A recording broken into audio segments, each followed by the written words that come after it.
اعوذ باللہ من الشیطان الرجیم بسم اللہ الرحمن الرحیم الحمد للہ رب العالمین وسبحان اللہ رب العالمین الحمد للہ نحمده ونستعینه ونستغفره ونؤمن به ونتوکل علیہ ونعوذ باللہ من شرور انفسنا ومن سیئات اعمالنا من يهده الله فلا مضل له ومن يضلل فلا هادي له ونشهد ان لا اله الا الله وحده لا شريك له ونشهد ان سيدنا ونبينا محمدا عبد الله ورسوله ارسله كافة للناس بالحق بشيرا ونذيرا وداعيا الى الله باذنه وسراجا منيرا صلی اللہ علیہ وعلی آلہ وصحبہ اجمعین۔ ساری پرشنسا، ارچنا، وندنا، پریزز اینڈ ایگزالٹیشنز، تعریف اور تسبیحات اس رب کے لیے جو سارے جہانوں کا رب ہے، مکمل اختیار رکھنے والا، پورے اقتدار کا مالک اور حکمت اور وزڈم سے بھرپور اس کی ذات اقدس۔ ساری حمد و ثنا اور تعریف کا مستحق ایک اکیلا اللہ وحدہ لا شریک ہے۔ کائنات کی ساری ملکیت صرف اور صرف ایک اکیلے مالک کی ہے۔ اسی مالک کی سبحان ہے، کبریائی ہے، اور تسبیح بیان کریں ہم اس کی۔ تسبیح کے معنی ہوتے ہیں کسی چیز کے گھومتے ہوئے گردش کرنے کے، جو ختم نہیں ہوتی، جس کا اینڈ نہیں۔ کسی بھی چیز کو اگر گول گھماؤ تو اس کا اینڈ نہیں آتا۔ ٹھیک اسی طرح ہمارا دل اپنے رب کی حمد و تعریف بیان کرنے میں دھڑکتا رہے، اور دل کی دھڑکن کی کیفیت اللہ کے ذکر سے کبھی خالی نہ ہو۔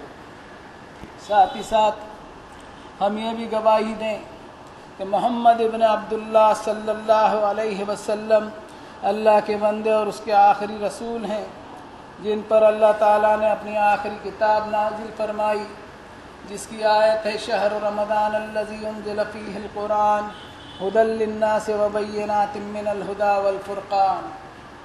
اس کتاب کے نزول کی شروعات رمضان ہی کے مہینے میں ہوئی، جس سے ابھی ہم گزر رہے ہیں۔ اللہ تعالیٰ کی بے شمار نعمتوں میں ایک نعمت ہدایت بھی ہے، جو ہر انسان کے لیے انتہائی ضروری ہے۔ And to be enlightened with guidance, one has to be darkness conscious، یعنی ہدایت کی روشنی، اس پر قائم رہنے کے لیے گمراہی کے اندھیروں کے تعلق سے انسان سچیت رہے اور چوکنا رہے۔ اور سلام ہو جناب محمد الرسول اللہ صلی اللہ علیہ وسلم پر کہ انہوں نے اس کتاب ہدایت کی تلاوت کو نمازوں میں جاری کر دیا، کہ ہر نمازی کو ہدایت کا ڈوز دن میں 5 بار برابر ملتا رہے، توحید کے سبق اسے ملتے رہیں، آخرت کے خوف کی غذا اسے ملتی رہے، اور اس طرح قرآن کے مطابق اس کی تربیت ہوتی رہے۔ اب ہم نے تراویح میں کھڑے کھڑے قرآن مجید تقریباً 12 پارے سن لیے ہوں گے، لیکن ہم میں انابت اللہ نہیں ہوتی، ہم میں رجوع اللہ والی کیفیت نہیں ہوتی۔ فرمایا ان اللہ یضل من یشاء ویہدی الیہ من اناب، اللہ اسے گمراہی میں ہی پڑے رہنے دیتا ہے جو گمراہی سے باہر نکلنا ہی نہیں چاہتا، اور اللہ ہدایت اسے دیتا ہے جو اس کی طرف ہدایت کی خاطر رجوع ہو، اس کی طرف پلٹے، اس کی طرف انابت ہو۔ اگر ایسا نہیں ہوتا ہے تو ہم خیریت منا لیں کہ ہمارے ضمیر، ہماری انترآتما کا جنازہ نکل چکا ہے۔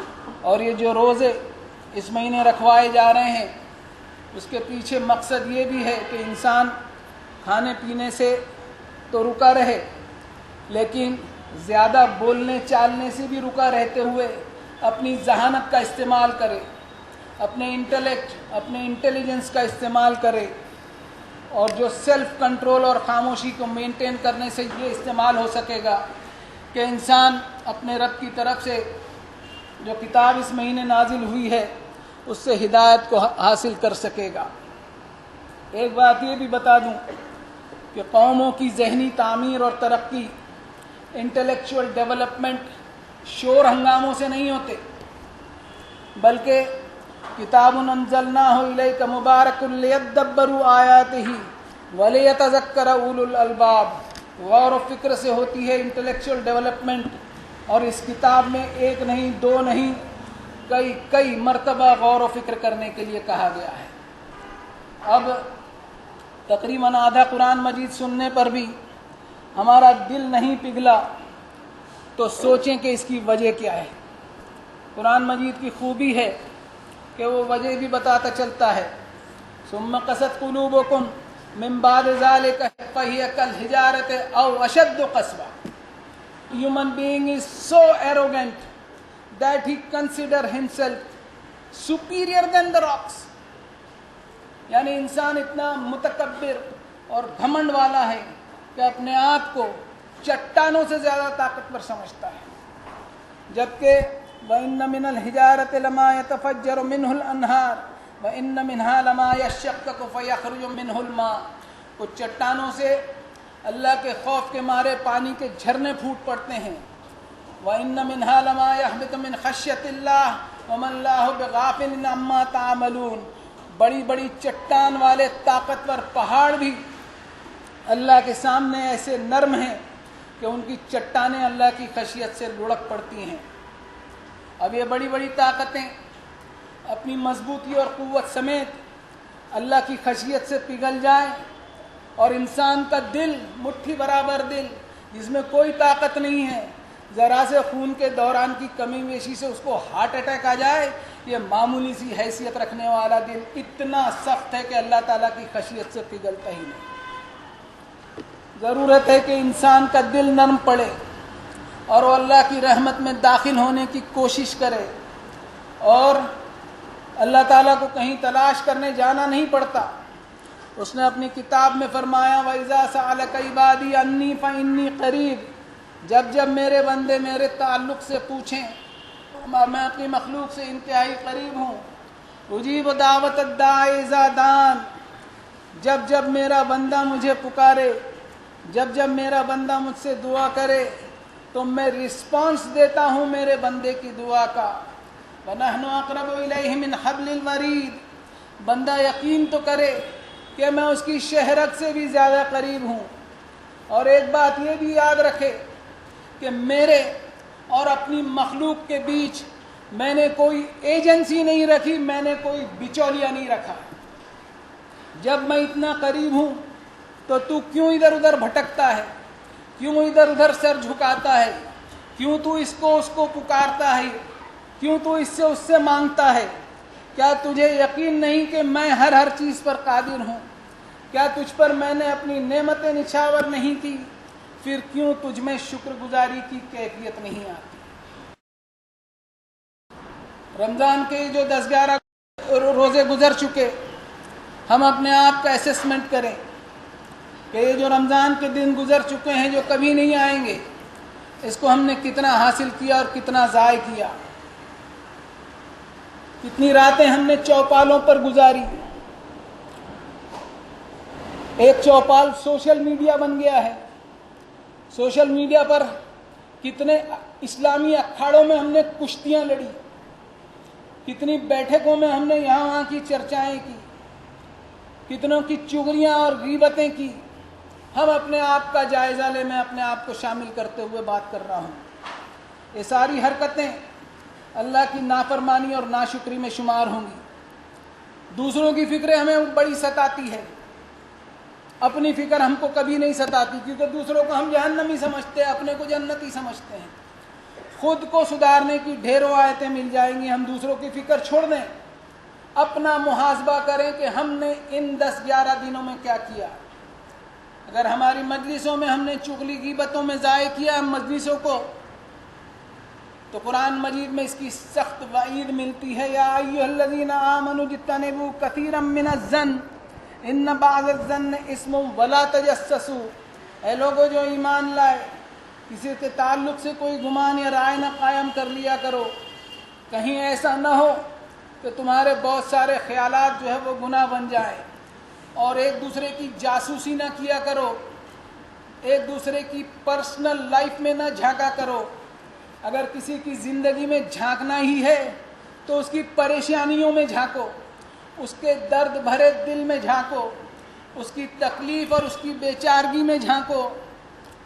للفقراء الذین احصروا فی سبیل اللہ لا یستطیعون ضربا فی الارض، ان فقیروں بے سہارا محتاجوں کی زندگی میں جھانکو جو بیچارے ایسے گھر گئے ہیں کہ زمین میں ان میں اپنے ذریعہ معاش تلاش نہیں کر پا رہے ہیں، اپنی روزی روٹی کمانے کی کیپیسٹی نہیں ہے ان میں۔ یحسب الجاہل اغنیاء من التعفف، اپنی تکلیفیں وہ چھپائے ہوئے ہوتے ہیں، اس لیے ان کے بارے میں ہمیں پتہ نہیں چلتا۔ تعرفہم بسیماہم لا یسألون الناس الحافا، وہ لوگوں سے لپٹ کر مانگا نہیں کرتے، ان کے بجھے بجھے چہروں سے تم انہیں پہچان سکتے ہو۔ وما تنفقوا من خیر فإن اللہ بہ علیم، ان بیچاروں کی زندگی میں جھانکتے ہوئے ان کی بھلائی کے لیے جو کچھ بھی تم کنٹریبیوٹ کرو گے اللہ کے ریکارڈ میں خیر کے ساتھ پاؤ گے۔ اور ولا یغتب بعضکم بعضا، کسی کی پیٹھ پیچھے برائی نہ کیا کرو، کہیں اس سے تمہارا ایمان ہی برباد ہو کر نہ رہ جائے۔ میں بھی اپنے آپ کو چیک کروں اس آیت کے مطابق، ایمان کے دعوے کرتے ہو، بیس الاسم الفسوق بعد الایمان، ایمان میں رہ کر یہ کفر اور فسق والی حرکتیں کر رہے ہو، کہیں ایسا نہ ہو کہ ایمان سے خارج ہو جاؤ۔ یہ وہ مہینہ ہے کہ ہم سنتوں کی پابندی کرنے کی کوشش کرتے ہیں، ایسی بھی سنتوں کی پابندی کرتے ہیں جو مؤکدہ نہیں ہیں۔ رسول اللہ صلی اللہ علیہ وسلم کی سنت کہ کسی کی چغلی غیبت نہیں کرتے تھے، اس آیت پر ان کا عمل تھا، تو کیا یہ سنت ہم چھوڑ دیں اور سنت کے نام سے دوسرے آڈمبر ہم پان لیں؟ ہمیں یہ آیت لوگوں کے لیے دکھائی دیتی ہے، ہمارے اپنے لیے نہیں دکھائی دیتی ہے۔ ضرورت ہے کہ توبہ کریں ہم، لیکن اس مہینے کو ہم نے کچھ اور ہی بنا رکھا ہے کہ ساری رات جاگتے رہو اور سارا دن سوتے رہو، جاگ کر راتوں کو لوگوں کے لیے نیوسنس اور پریشانی کا سبب بنتے رہو، اور دن میں سوتے ہوئے جو وعدے اور کمٹمنٹس کر رکھے ہیں ان کی کوئی پرواہ مت کرو۔ کل کا وعدہ کر لیا، کمٹمنٹ کر لیا کسی سے، دن میں سو رہے ہیں موبائل کو سائلنٹ کرتے ہوئے، اور اس کی کوئی پرواہ نہیں ہوتی۔ لعلکم تتقون والی ٹریننگ کو ہی ہم نے اگنور کر دیا، یعنی لیتھارجینس اور سستی سے ہم روزہ رکھ رہے ہیں، جبکہ روزے اللہ تعالیٰ نے اس لیے فرض کیے ہیں کہ ہم میں ایمانی قوت زندہ رہے اور آخرت کی ہمیشہ کی منزل کے لیے ہمیں تیار کرے، ہماری اخلاقی گرومنگ ہو۔ لیکن شاید ہم نے فیصلہ ہی کر لیا ہے کہ ہم اللہ تعالیٰ کے قدرتی سسٹم کے خلاف کام کریں گے۔ هُوَ الَّذِي جَعَلَ لَكُمُ اللَّيْلَ لِتَسْكُنُوا فِيهِ وَالنَّهَارَ مُبْصِرًا إِنَّ فِي ذَلِكَ لَآيَاتٍ لِقَوْمٍ يَسْمَعُونَ، کہ رات کو اللہ نے سکون حاصل کرنے کے لیے بنایا اور وہ دن کو کام کاج کرنے کے لیے اس نے بنایا۔ کیا ہم اس سسٹم کو رمضان کے مہینے میں چینج کرتے ہوئے اللہ تعالیٰ کو کہیں یہ تو نہیں بتلانا چاہ رہے ہیں کہ آپ نے روزوں کو دن میں کیوں فرض کیا، رات میں کیوں نہیں کیا؟ نعوذ باللہ، کیا یہ چیلنج کر رہے کہ ہم؟ تقوی کا مہینہ ریوائول کا مہینہ ہے، اس میں ہم وقت کی اہمیت کو سمجھے۔ گزرا ہوا وقت لوٹا نہیں کرتا، یہ رمضان لوٹے گا نہیں۔ ہماری راتیں ہم نفل ادا کرنے میں گزاریں، نہ کہ بے فائدہ مجلسوں میں۔ سحری میں تو اٹھنا ہی پڑتا ہے ہمیں، اپنی نیند کی تھوڑی سی قربانی دیتے ہوئے 15 منٹ پہلے اٹھ جائیں۔ اب 15 منٹ پہلے اس وقت بھی اٹھ سکیں گے جب ہم رات کو سوئیں گے، نیند پوری ہوں گی تبھی تو اٹھ پائیں گے۔ 15 منٹ پہلے اٹھ کر اللہ کی بارگاہ میں کم سے کم 2 رکعت تہجد کا نذرانہ پیش کریں۔ وَمِنَ اللَّيْلِ فَتَہَجَّدْ بِهِ نَافِلَةً لَكَ عَسَىٰ أَن يَبْعَثَكَ رَبُّكَ مَقَامًا مَحْمُودًا، راتوں کے پچھلے حصے میں اپنے رب کے سامنے تہجد کی ادائیگی ہو، جو تیرے لیے بونس ہوگا، ایڈیشنل ہوگا۔ ممکن ہے کہ تیرا رب تجھ سے راضی ہو جائے اور تجھے مقام محمود پر پہنچائے، اور ایسا مقام جس کی تعریف کی گئی ہو. یعنی ممکن ہے کہ اللہ تجھے گلوریس اسٹیشن پر فائز کرے. اللہ سے دعائیں مانگیں ہم تہجد کے وقت، معافی مانگیں اللہ سے اپنی ضرورتیں مانگیں، اپنی مشکلوں کا حل مانگیں، اور اللہ تعالیٰ سے مغفرت بھی مانگیں. تہجد کے وقت اس بات کا احساس ہو کہ یا اللہ بے شمار نعمتوں کے بدلے میں آپ کو کیا پیش کروں. میری جائیداد آپ کے نام لکھ دوں، میری جان آپ کو دے دوں، کیا دوں؟ میری سانسیں دوں، سب کچھ تو آپ ہی کا دیا ہوا ہے.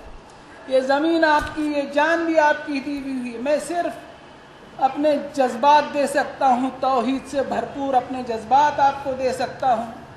آپ کی وحدانیت میں کسی کو شریک نہ کروں.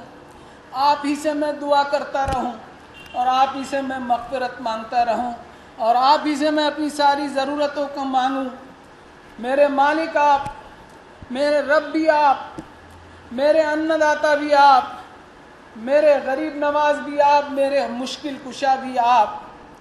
ان سارے جذبات کو لے کر تہجد کا نذرانہ آپ کی بارگاہ میں پیش کر رہا ہوں کہ آپ اسے قبول فرمائیں اور میری مغفرت فرما دیں. اس لیے کہ آپ نے اپنی کتاب میں خوشخبری دی ہے کہ نبئ عبادی انی انا الغفور الرحیم. اے نبی صلی اللہ علیہ وسلم، میرے بندوں کو گڈ نیوز دے دو کہ میں اور صرف میں ہی مغفرت کرنے والا مہربان رب ہوں. قرآن مجید میں بتائی گئی عبادتوں کی روح اور ایسنس کو سمجھنا ضروری ہے. صرف موبائل رنگ ٹون پر اللہ کی تکبیر یا درود شریف رکھنے سے مذہبی دکھاوے کے کمپٹیشن کے سوا کچھ نہیں ہوگا. موبائل ٹون پہ درود رکھ لیے، موبائل ٹون پہ تکبیر رکھ لیے، اسلام کو سکیڑ دیے. یہ دو رنگ ٹون کے بیچ میں، جبکہ اللہ تعالیٰ کی کتاب کہتی ہے اننی انا اللہ لا الہ الا انا فاعبدنی واقم الصلاۃ لذکری. بے شک میں ہی تمہارا رب ہوں، بندگی کے سارے جذبات میرے لیے ہی ریزرو رہنے چاہیے، اور نماز قائم ہو، عبادت قائم ہو تو میرے ذکر کے لیے ہونی چاہیے، میری موجودگی کے احساس کو تازہ رکھنے کے لیے ہونی چاہیے، نہ کہ ثواب پروڈیوسنگ انڈسٹری کی طرح عبادت. ثواب پیدا کرنے کا کارخانہ جو ہم نے سمجھ لیا ہے نا عبادتوں کو، وہ قرآن مجید میں کہیں نہیں دکھائی دے گا. ہاں، اعمال صالحہ پر ثواب کے ملٹیپلیکیشن کے اللہ تعالیٰ کے وعدے ضرور ہیں.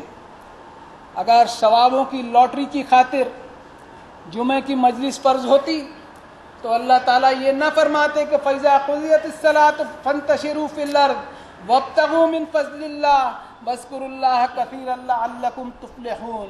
جمعے کی نماز جب پوری کر لو تو زمین میں پھیل جاؤ اور اللہ کا فضل تلاش کرو، یعنی اپنے کام دھندے سے لگو، اور اللہ کے فضل کو تلاش کرنے کے دوران اللہ کی ہمیشہ موجودگی کے احساس کو ذہن میں رکھتے ہوئے اپنے کام کاج کرنا. جمعے کے دن چھٹی منانے کا کوئی کانسیپٹ، کوئی نظریہ قرآن مجید سے ثابت نہیں ہوتا. نماز کے بعد اپنے بزنس، اپنے پروفیشنز، یعنی کاروبار ہو یا پیشہ ہو، وہ ریزیوم کر جاؤ. اگر نوکری کر رہا ہے تو واپس ڈیوٹی پر جوائن ہو جائے.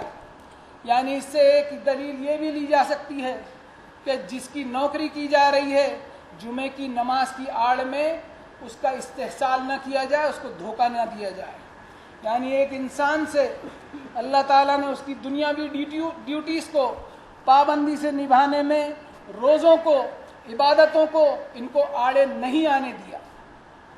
یعنی انسانی حقوق اور انسانوں کے ادھیکاروں کی کبھی پامالی نہ کرے، کسی کی حق تلفی نہ کرے. یہ وہ اخلاق ہیں جو اللہ تعالیٰ نے ایک مومن سے چاہا ہے.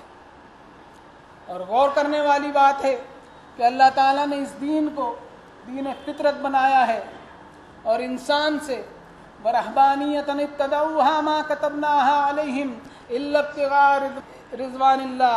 کبھی ایسا نہیں چاہا کہ وہ اللہ کو راضی کرنے کی خاطر موناسٹزم اور روحبانیت اپناتے ہوئے دنیا داری کو چھوڑ دے. فما رعوها حق رعایتها. اور یہ اللہ کی رحمت انسان پر کہ اللہ نے انسان کو اس آزمائش میں ڈالا ہی نہیں. اس دنیا میں انسان کو اس لیے بھیجا ہے اللہ نے کہ وہ خود کو اور اپنے بال بچوں کو پالنے پوسنے کی ذمہ داری سے پیچھے نہ ہٹے. تو اس صورت میں اللہ تعالیٰ کیوں روحانیت اور دنیا داری چھڑوانا چاہیں گے؟ اب یہ جو اللہ تعالیٰ نے دین سیٹ کیا ہے اس کو ایک انسان سمجھے اور ریئلائز کرے اور اللہ تعالیٰ کی رحمت کے پہلو کو پہچانے. جمعہ مبارک کی رسم، واٹس ایپ پہ جمعہ مبارک چلتے رہتا ہے، جمعرات کی رات سے چالو ہو جاتا ہے اور جمعے کی شام تک چلتا ہے.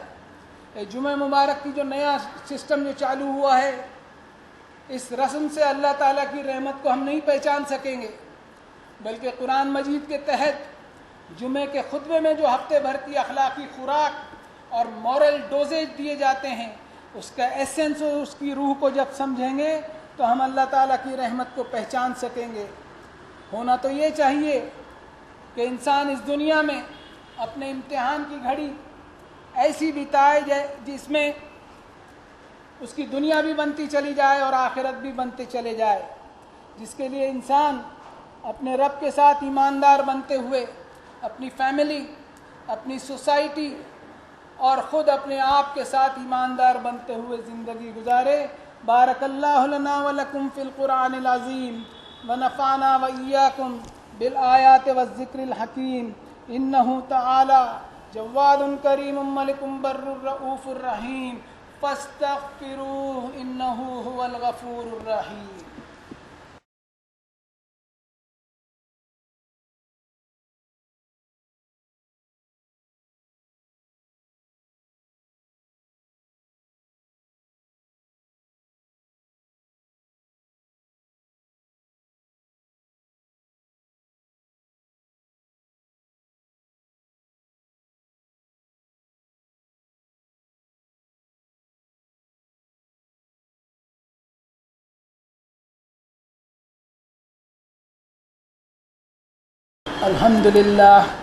الحمد للہ وحدہ والصلاة والسلام علی من لا نبی بعدہ. اعوذ باللہ من الشیطان الرجیم. بسم اللہ الرحمن الرحیم. ان اللہ وملائکتہ یصلون علی النبی یا ایہا الذین آمنوا صلوا علیہ وسلموا تسلیما. اللہم صل علی محمد عبدک ورسولک النبی الامی الذی جاء بالہدی والفرقان. وصل علی جمیع الانبیاء والمرسلین وعلی الملائکۃ المقربین وعلی اصحاب رسول اللہ صلی اللہ علیہ وسلم وعلی ازواج رسول اللہ صلی اللہ علیہ وسلم وعلی اہل بیت رسول اللہ صلی اللہ علیہ وسلم. ربنا انک انت السمیع مستجیب الدعوات. ربنا تقبل منا انک انت السمیع العلیم. اللہم انصر من نصر دینک الذی جاء به محمد صلی اللہ علیہ وسلم وجعلنا منہم. اللہم ارنا الحق حقا وارزقنا اتباعہ وارنا الباطل باطلا وارزقنا اجتنابہ. اللہم ارنا الاشیاء کما ہی. اللہم حین علینا سکرات الموت. اللہم اخرجنا من الظلمات الى النور. ربنا تقبل منا انک انت السمیع العلیم وتب علینا انک انت التواب الرحیم برحمتک یا ارحم الراحمین. عباد اللہ اتقوا اللہ رحمنی ورحمکم اللہ. ان اللہ یأمر بالعدل والاحسان وایتاء ذی القربى وینہی عن الفحشاء والمنکر والبغی یعظکم لعلکم تذکرون. اذکروا اللہ العلی العظیم یذکرکم واشکروہ علی نعمہ یزدکم ولذکر اللہ اکبر واللہ یعلم ما تصنعون.